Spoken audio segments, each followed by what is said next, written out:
నా వంతుగా నేను కొంత నగదుని సీఎం రిలీఫ్ ఫండ్ వారికి ఆన్లైన్లో ట్రాన్స్ఫర్ చేయడం జరిగింది. మీరు కూడా ఎవరికి తోచినంతగా వారు సహాయం చేయాలని నేను కూడా మనవి చేస్తున్నాను. బొట్టు బొట్టు కలిస్తేనే సముద్రం అన్న రీతిగా చెయ్యి చెయ్యి కలిపితేనే ఆ యొక్క లక్షలాది మంది కుటుంబానికి మనము కొంతైనా ఆదరణని కలుగు చేయగలము. ఫ్రెండ్స్, విజయవాడలో జరుగుతున్నటువంటి ఈ వరద బీభత్సాన్ని, వర్ష బీభత్సాన్ని, విలయ తాండవాన్ని, ఆ యొక్క ముంపు బాధితుల్ని చూస్తున్నప్పుడు ప్రకృతి ప్రకోపించిందేమో, ప్రకృతి పగబట్టిందేమో, మనుషుల మీద కక్ష పట్టిందేమో అని చెప్పి అనిపిస్తూ వారు ఎదుర్కొంటున్నటువంటి కష్టాలని, వారు ఎదుర్కొంటున్నటువంటి ఆకలి బాధలని, నీళ్లు లేక అలమటిస్తున్నటువంటి తీరుని చూసి మానవత్వంతో ఖచ్చితంగా స్పందించాల్సిన అవసరం ఉంది అని చెప్పి ఖచ్చితంగా మనందరం కూడా చేయి కలపాల్సిన అవసరం ఉంది అని అనిపిస్తూ ఉంది. సో మానవులమైనటువంటి మనము కష్టాలలో, ఇబ్బందులలో ఉన్నటువంటి తోటి మానవులను ఆదుకోవడం అది మానవత్వం అనిపించుకుంటుంది. కాబట్టి మనందరం కూడా చేయి కలిపి విజయవాడలో మరి వర్ష బాధితుల్ని ఆదుకోవాల్సిన అవసరం ఉంది. అంటే అంతా కూడా మనం చేయలేకపోవచ్చు, కానీ ఫ్యామిలీస్గా కానివ్వండి, అసోసియేషన్స్గా ఉన్నటువంటి మనం, లేకపోతే గ్రూప్స్లో, వాట్సాప్ గ్రూప్స్లో కొన్ని వేల మంది ఉన్నటువంటి మనము, అలాగే చర్చెస్లో, సంఘాలలో, అలాగే వివిధ సమూహాలలో ఉన్నటువంటి వ్యక్తులము అందరము కూడా ఖచ్చితంగా స్పందించాల్సిన అవసరం ఉంది. వారి యొక్క అవసరాలు తీరడానికి కొంతైనా కానీ మనం సహాయం చేయాల్సిన అవసరం ఉంది అని చెప్పి నేను తెలియజేస్తున్నాను. మరి గవర్నమెంట్ వారు కూడా పిలుపిచ్చారు. మరి ప్రభుత్వంగా మేము కూడా మా వంతుగా మేము చేస్తాం, సాయశక్తులా కృషి చేస్తాం.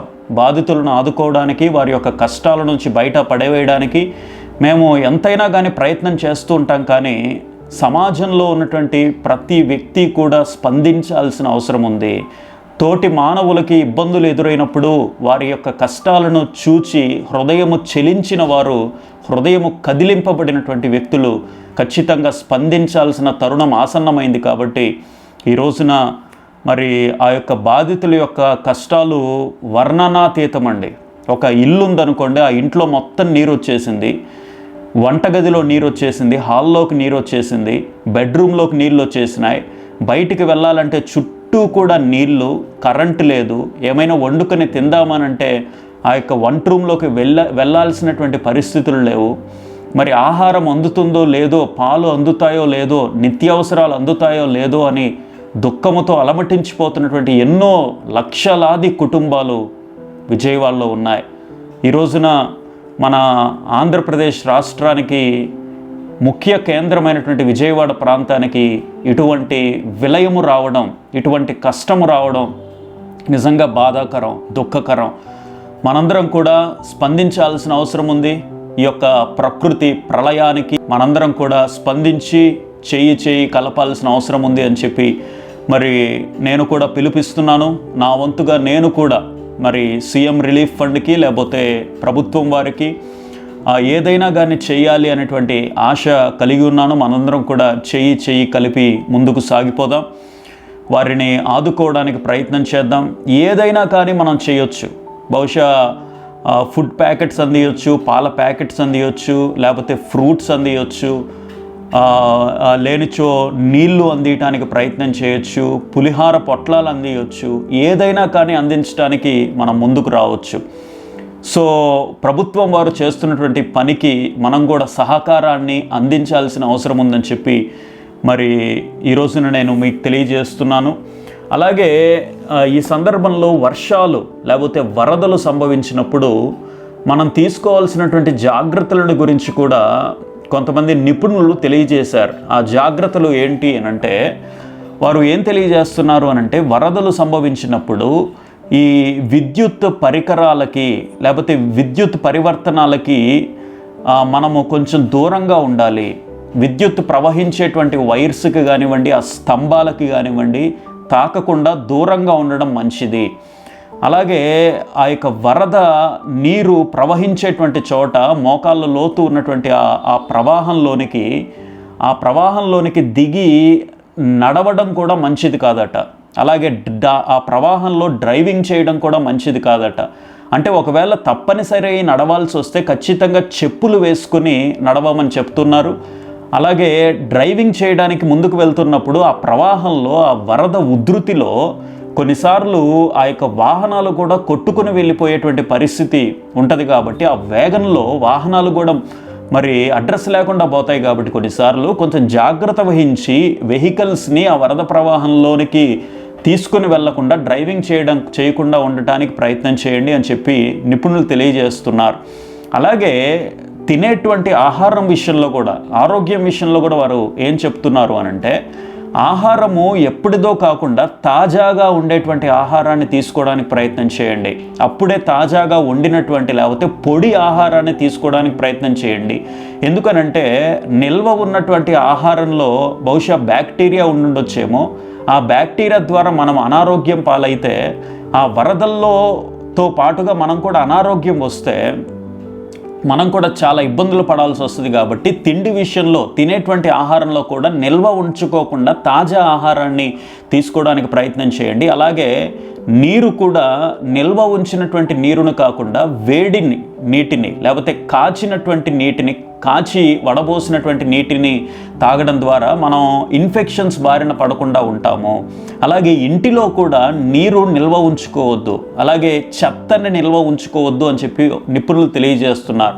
ఈ సూచనలన్నీ కూడా దేనికోసం అనంటే, మనము ఆరోగ్యంగా ఉండటానికి. ఈ బ్యాక్టీరియా, ఇన్ఫెక్షన్స్, వైరసెస్ సోకేటువంటి అవకాశం చాలా పుష్కలంగా ఉంది. కాబట్టి ఈ యొక్క ఆరోగ్యాన్ని మనం కాపాడుకోలేకపోతే, మనము ఈ సూచనలను మనం పాటించకపోతే ఖచ్చితంగా మన యొక్క ప్రాణాలకు కూడా ముప్పు వాటిల్లేటువంటి అవకాశం ఉంది. కొన్నిసార్లు వీడియోస్ చూస్తూ ఉంటే కొంతమంది అనుకోకుండా రోడ్డు మీద నడుచుకుంటూ వెళ్తూ ఉంటారు. ఏదో సైడ్ అనుకోకుండా ఒక విద్యుత్ స్తంభాన్ని పట్టుకుంటారు, వెంటనే అక్కడే నేల వాలిపోతారు. ఎందుకంటే ఒక భారీ షాక్ వల్ల అక్కడే కూడా నేల వాలిపోతారు. అంటే ఆ యొక్క రిపేర్స్ అన్నీ కూడా ఇంకా పూర్తి కానందువలన ఆ విద్యుత్ ప్రవహిస్తూనే ఉంటుంది. అనుకోకుండా మనం తాకుతాము, వెంటనే ప్రాణాలు కూడా వదిలిపెట్టాల్సినటువంటి పరిస్థితి వస్తుంది. కాబట్టి అటు ఇటు కూడా మనం నడిచేటప్పుడు లేకపోతే ఇంట్లో కూడా మన యొక్క విద్యుత్ పరికరాలని కూడా జాగ్రత్తగా కొంచెం దూరంగా ఉండడం అనేది కూడా మంచిది. అలాగే కొంతమంది సెల్ ఫోన్స్కి ఛార్జింగ్ పెట్టుకొని మాట్లాడటము, లేకపోతే టీవీ కనెక్షన్ పెట్టుకొని ఎక్కువసేపు టీవీ చూడటం, ఇవన్నీ కూడా విద్యుత్ పట్ల మనం తగిన జాగ్రత్తలు తీసుకొని మనము జాగ్రత్త వహించినట్లయితే చాలా చాలా మంచిది. సో ఈ సమయంలో ఈ యొక్క వరదలు ముంచెత్తుతున్నటువంటి ఈ సమయంలో బాధితులుగా కానివ్వండి, మనకి కానివ్వండి, బహుశా ఈ రోజున విజయవాడకి రావచ్చు, రేపు మన ప్రాంతానికి కూడా ఆ యొక్క వరద ముప్పు రావచ్చు. సో మనం కలిగి ఉండాల్సింది ఏంటి అని అంటే మనోధైర్యము, మనోనిబ్బరము.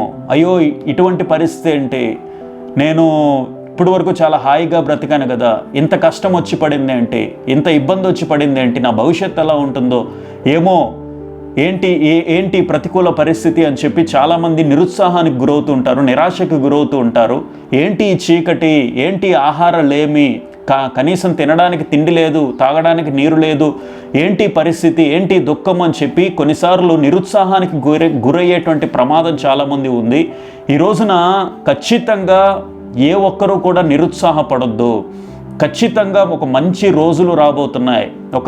ఒక 2 నుంచి 3 రోజులు గడిచిపోయిన తర్వాత వరద నీరంతా కూడా రోడ్ల నుంచి ప్రవహిస్తుంది, ముందుకు వెళ్ళిపోతుంది. అంతా మంచి రోజులు రాబోతున్నాయి, శాంతికరమైనటువంటి వాతావరణం రాబోతుంది. కాబట్టి మనోనిబ్బరాన్ని కోల్పోవద్దు, మనోధైర్యాన్ని కోల్పోవద్దు, భవిష్యత్తు పట్ల ఆశని కోల్పోవద్దు. ఖచ్చితంగా మనకి ప్రశాంతమైనటువంటి వాతావరణం రాబోతుంది అని చెప్పి మనం గుర్తించాలి. ఏ ఒక్కరూ కూడా నిరాశపడద్దు. స్టూడెంట్స్ కానివ్వండి, స్త్రీలు కానివ్వండి. నిన్న ఒక న్యూస్ పేపర్లో చదువుతూ ఉంటే ఒక ప్రసవ వేదన పడుతుందండి. ఒక స్త్రీ 9 నెలలు నిండిపోయాయి, గర్భిణి. ఆ నిండు గర్భిణీకి డెలివరీ చేయాల్సినటువంటి సమయం వచ్చేసింది. అప్పుడు మరి డెలివరీ చేసేటువంటి ఆ సందర్భంలో అప్పుడే ఆ వరద ముంపు ప్రాంతాల్లోనికి సీఎం గారు రావడము, వారిని ఒక ట్రాక్టర్లో ఎక్కించడము, అక్కడి నుంచి నేరుగా మరి గవర్నమెంట్ హాస్పిటల్లో చేర్చటము, ఇవన్నీ కూడా ఆలోచిస్తూనే, ఇటువంటి సంఘటనలు ఆలోచిస్తేనే చాలా బాధ అనిపిస్తూ ఉంటుంది. సో కాబట్టి మనందరం కూడా మరి వారిని గురించి ప్రార్థన చేద్దాము. దేవుడు వారిని కనికరించి మరి మంచి వాతావరణాన్ని అనుగ్రహించులాగున, అలాగే ప్రకృతి కూడా ప్రశాంతతని దేవుడు ఇచ్చులాగన, ప్రశాంతమైనటువంటి వాతావరణాన్ని, చక్కని ఆరోగ్యాన్ని వారికి కలుగులాగన ఖచ్చితంగా మనందరం కూడా ప్రార్థన చేయాల్సినటువంటి అవసరత ఉంది. మనోధైర్యాన్ని కోల్పోవద్దు, నిబ్బరాన్ని కోల్పోవద్దు, ఆశని కోల్పోవద్దు. ఖచ్చితంగా మరి ధైర్యంతో ముందడుగు వేసినప్పుడు ఖచ్చితంగా దేవుడు మనందరికి కూడా తోడుగా ఉండి ముందుకు నడిపిస్తాడనే విషయాన్ని గుర్తించాలి. జీవితం అన్న తర్వాత కష్టాలు, ఇబ్బందులు, శ్రమలు రాకుండా ఉండవు. ఖచ్చితంగా ప్రతికూల పరిస్థితులు వస్తాయి. వాటిని ఎదుర్కొని ధైర్యంగా మనందరం కూడా ముందడుగు వేయాలి. ప్రాముఖ్యంగా ఈ సందర్భంలో మరి ఆశ కోల్పోయినటువంటి వ్యక్తులు, ప్రాముఖ్యంగా మరి ప్రాణాలు వదిలేసినటువంటి వ్యక్తుల యొక్క కుటుంబ సభ్యులకు కూడా ప్రగాఢ సానుభూతిని, సంతాపాన్ని తెలియజేస్తున్నాను. మరి వారికి కూడా మనోధైర్యాన్ని దేవుడు ప్రసాదించాలని ఆకాంక్షిస్తున్నాను.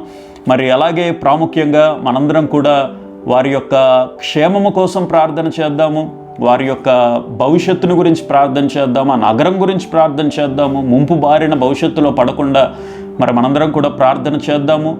అలాగే వారి కోసం సహాయం చేయడానికి మరి మీరు మరి మన వంతుగా ఏదైనా సహాయం చేయడానికి మనందరం కూడా ముందుకు సాగాలని మనసారా తెలియజేస్తూ సెలవు తీసుకుంటున్నాను. Thank you.